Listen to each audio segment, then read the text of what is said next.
Orukiiko orutebekanisiibwe aba accord rubiire rugenderire kubangura abebembezi n'abakozi ba district okumanya emirimo yabo n'okukorera abantu omu buringaniza. Bagira ngo harimu enguzi. Enguzi yo n'ekintu kibi munonga kandi nikireeterana n'ebyo bitongore bitakorage kureba ngu obuheereza bwahika aha muntu wa burijo. Kurugirira ahari Baakansara oburu bw'enguzi bwinegize bamwe aha bakozi okweyeta eki batari.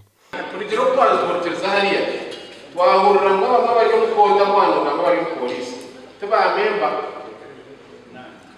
turabo.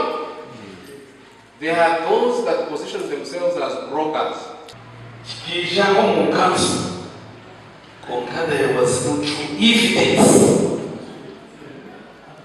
kurugo mulitwe yaba n'ekitambo nawo abali kukimanya muleke banokemo mu reporting amazima.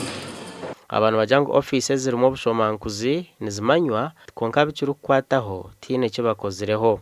Ndebera shenge ngo buri bw'enguzi muri Kanungu burimo umutongole bitali rimwe na rimwe ukira munonga urukiiko rugabe imirimo n'ingashi district service commission.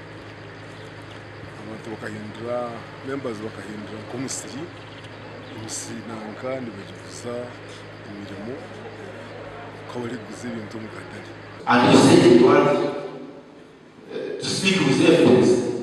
I for one I want to tell you that corruption in Uganda and Kanungu in particular is inherent.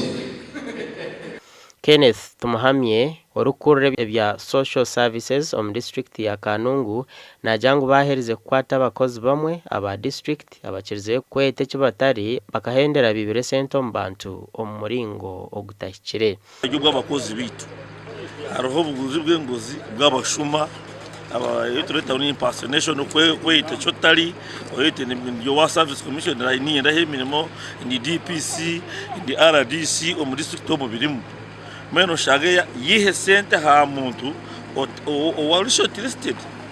Gasha kwa Hweza Wilfred.